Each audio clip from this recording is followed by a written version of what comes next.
정부의 의대 정원 2,000명 증원 방침에 반발해서 전공의들이 병원을 떠난 지도 벌써 한 달이 지났습니다. 이런 가운데 의대 교수들까지 사직서를 제출하겠다고 나서고 있어서 환자들의 불안, 국민들의 걱정도 커지고 있습니다. 현재 병원 상황은 어떤지, 또 해법은 없는지 최희선 보건의료노조 위원장과 함께 짚어봅니다. 최 위원장님 어서 오세요. 네, 안녕하세요. 아침 일찍 나와주셔서 감사합니다. 네. 위원장님, 우선 저희 청취자분들 위해서 보건의료노조가 어떤 직역분들로 구성되어 있는지, 또 어떤 역할을 하고 있는지 간단히 소개부터 좀 해주세요. 네, 저희 보건의료노조는 의사를 제외하고 의료기관에 근무하는 간호사, 간호조무사, 방사선사, 임상병리사, 원무팀, 시설, 청소 다양한 직종의 노동자들이 있고요. 그리고 저희 보건의료노조는 우리 보건의료 노동자들이 근무 여건을 향상하는 것뿐만 아니라 국민들의 건강권, 생명권을 위해서도 하고 있습니다. 예를 들면은 불법 의료 근절이라든지 환자 안전, 의료 서비스 질 향상에 대한 것들도 함께 정부와 논의하고 있습니다. 네, 전국적으로 노조원이 한 몇 명이나 됩니까? 저희 보건의료 노조에는 한 200여 개 지부가 있고요. 조합원 수는 한 9만 명에 가까이 9만 있습니다. 명. 네. 많군요. 그 병원 그 근로자들이라 그럴까요? 의사 제외하고 네. 그 수는 전체 합하면 몇 명쯤 됩니까? 저희가 파악하기로는 전국에 한 6, 70만 명으로 알고 있고요. 그중에 네. 9만 명 정도가 저희 노조원입니다. 가장 큰 노조인데 네네. 그 한국노총에 있는 그 노조는 한 10,000명밖에 안 된다고 하잖아요. 만 그렇죠? 명 조금 넘습니다. 예. 근데 9만 명이면 가장 큰 노조인데, 그러니까 작은 병원들이 전국에 워낙 많다 보니까 이렇게 뭐 가입하지 않는 데가 많은가 봐요. 네, 그렇습니다. 네. 자, 그럼 이제 병원 상황 본격적으로 여쭤보겠습니다. 의대 교수들이 전공의들을 지키겠다면서 사직서를 내고 있습니다. 오늘부터는 근무 시간 이제 줄이겠다 이렇게 하는데요. 현재 상황 어떤지 좀 설명해 주세요. 네, 벌써 전공의들이 사직을 한 지가 42일째 접어들고 있고요. 오늘 의대 교수들도 사직서를 많이 대부분 제출했습니다. 오늘부터는 또 근무 시간을 조정하겠다. 이렇게 되면은 수술도 많이 축소될 거라고 예상이 되고요.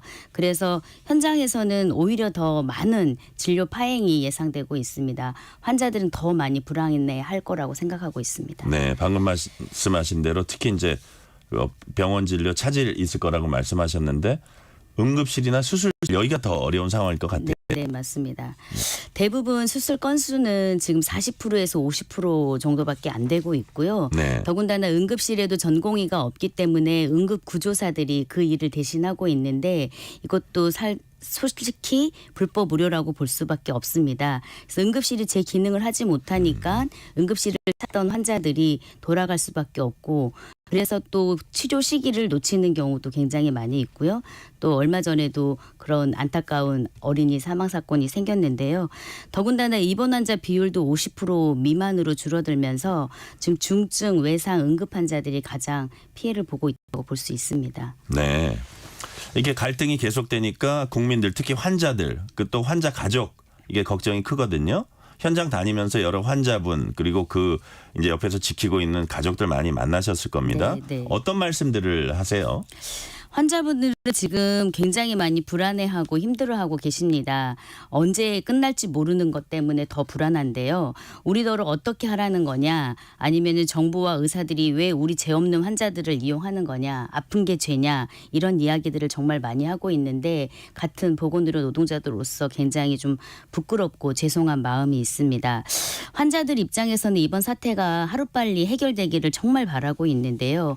치료를 받아야 될 환자들이 치료를 받지 못하고 있기 때문에 치료를 포기하게 되는 상황이 발생하고 있다고 합니다. 너무나 안타까운 상황이고, 처음에는 좀 실망하고 빨리 해결되기를 바랬지만 지금은 좀 분노에 가까운 상태입니다. 네. 특히 이제 중증 환자들, 좀 생명이 절박한 그런 환자들이나 그 가족들이 더 절박할 것 같아요. 네, 그렇습니다. 그죠? 네. 그런 사례들도 좀 보셨죠? 그렇죠. 그런 환자들을 위해서라도 좀 빨리 정상화가 됐으면 좋겠고요. 지금 암 발병했는데 사기고 수술을 할 수 없다라고 했을 때는 정말 절망적인 상태라고 볼 수 있습니다. 보건의료노조의 주축이라 그럴까요? 가장 뭐 힘세다 그럴까 그런 부분이 역시 이제 간호사인데 의사들이 떠난 자리를 간호사들이 일부 메우고 있습니다. 네. PA 간호사 즉 진료 보조 간호사와 일반 간호사 어떤 차이가 있는지 일단 좀 설명을 해주세요. 네. 저희 진료 보조 간호사라고 해서 PA 간호사라고 부르는데요. 사실 우리나라 의료법에는 PA 간호사가 없습니다. 의사와 간호사 그리고 전문 간호사들은 있는데요. 전문 간호사는 3년 이상의 실무 경력을 가지고 대학원을 졸업하고 자격시험에 합격한 사람들을 전문 간호사라고 합니다. 근데 전공의가 부족하기 때문에 의사 업무를 대신하는 간호사가 필요했고 그 간호사들을 저희가 PA 간호사라고 불러왔는데요.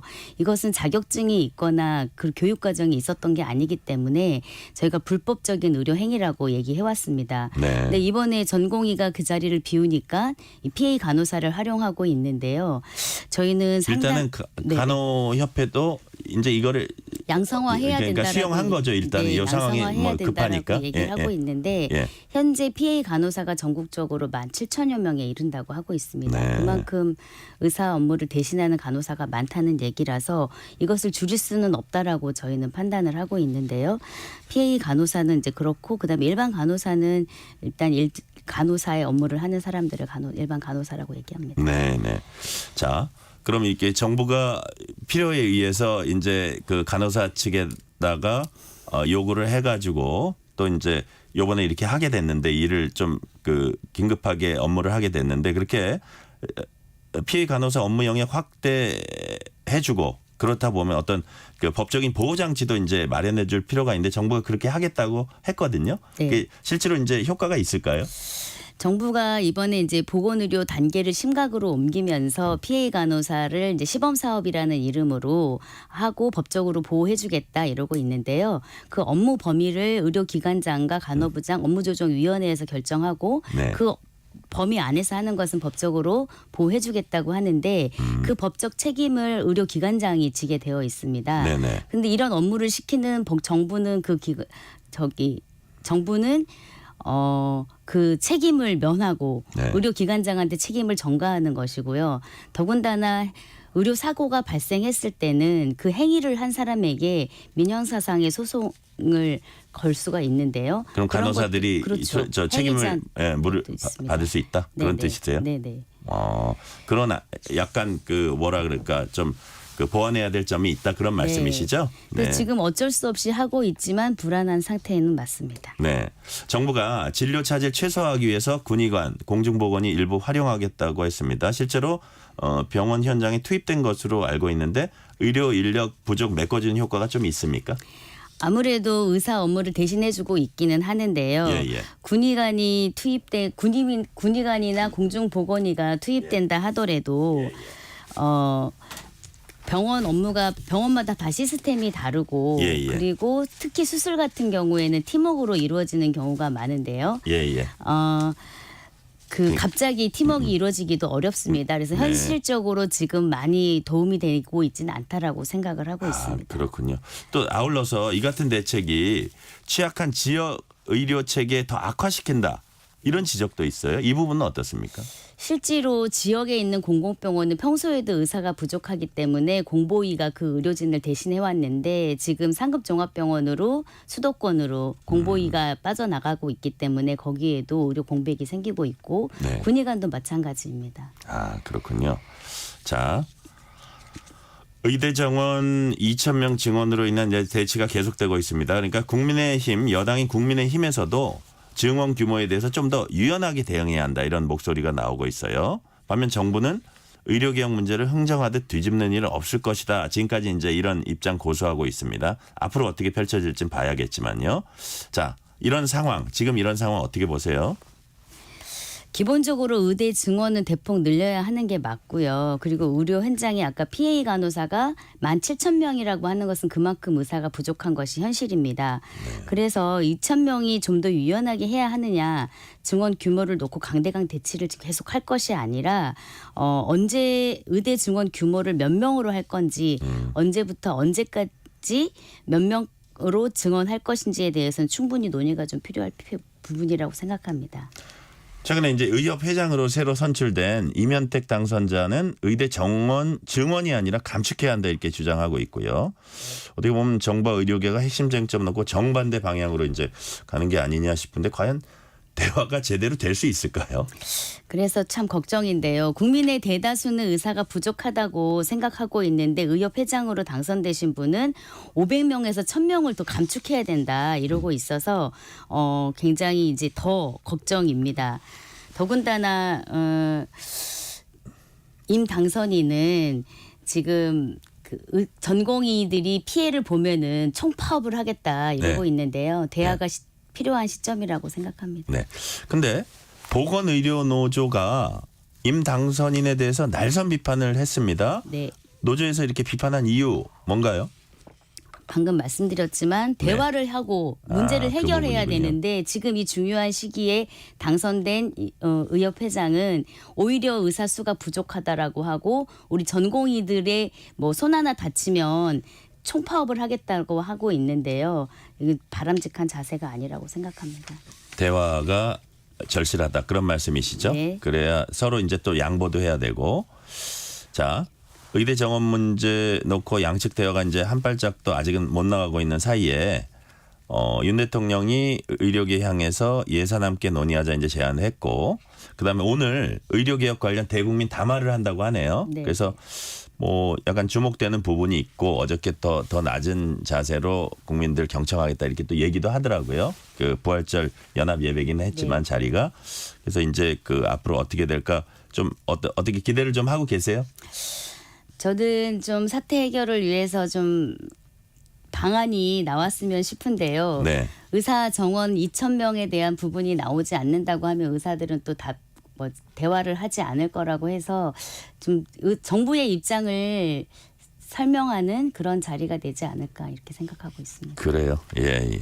자, 보건의료노조에서는 사태 해결을 위해서 사회적 대화체 구성을 제안을 했습니다. 네. 어떤 형태로 대화체를 구성하자는 제안인가요? 지금은 정부와 의사단체의 강대강 대치가 계속되고 있고 자존심 싸움으로 좀 어느 한쪽이 꺾여야지 대화가 될 거라는 생각이 되고 있는데요. 이렇게 되면은 대화의 장이 열리지 않을 것이라고 생각을 합니다. 그래서 의사와 정부 단체뿐만 아니라 의료기관의 노사라든지 환자단체, 소비자단체, 시민사회단체가 어떤 장을 마련해서 그 안에서 해결책을 모색해보자라는 취지입니다. 자, 지금 말씀하신 건 환자단체, 소비자단체, 시민사회단체까지 같이 해서 그 같이 한번 툭 터놓고 얘기해보자 네, 그런 네, 뜻이네요. 네.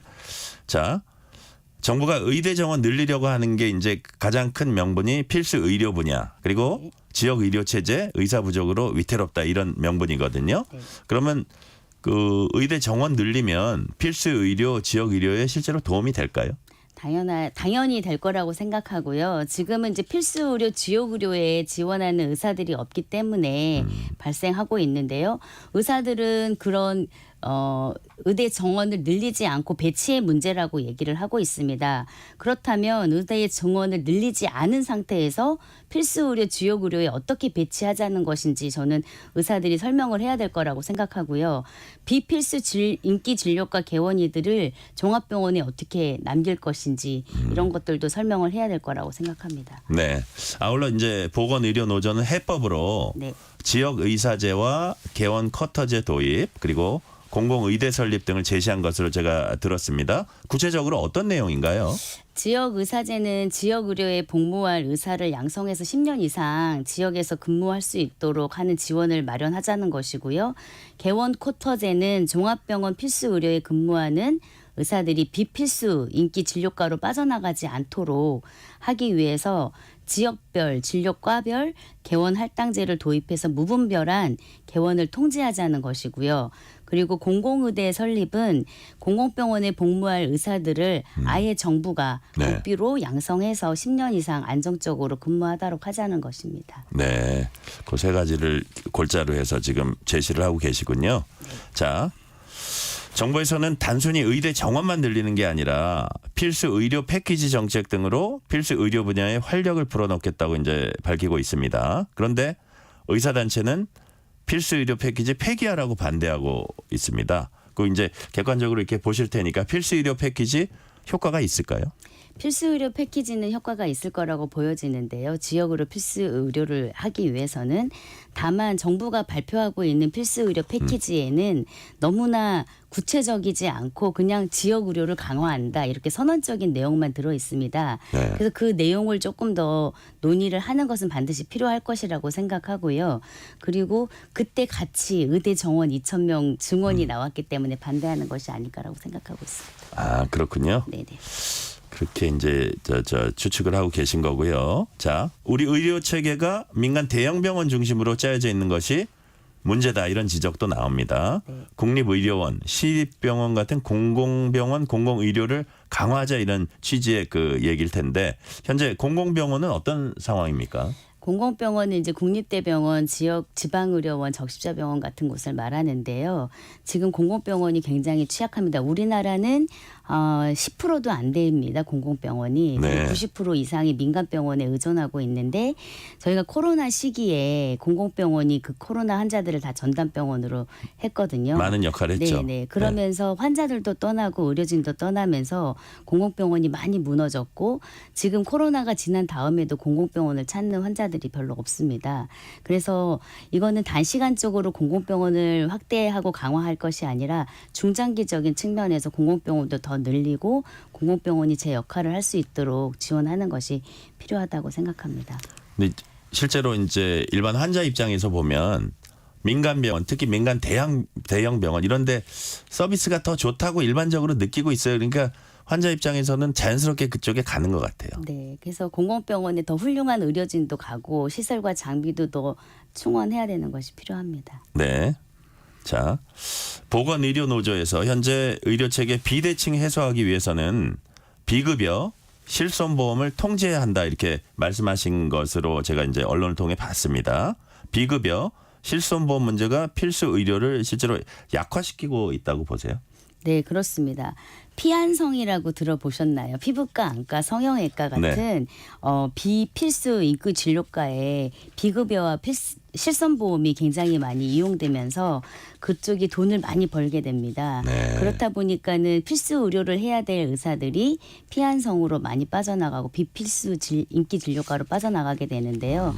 이런 것을 막기 위해서는 반드시 비급여나 실손보험에 대해서 규제가 더 강화되어야 한다라고 생각합니다. 네. 제가 마지막 질문 드리기 전에 뭐 또 이런 얘기가 있더라고요. 보건의료노조 자체가 워낙 이제 거기에 간호사들이 주축이다 보니까 네. 그 간호사 위주로 또 운영되는 게 아니냐 이런 비판이 한때 좀 있었나 봐요. 그런 부분은 좀 어떻게 위원장님께서도 신경을 쓰고 계세요?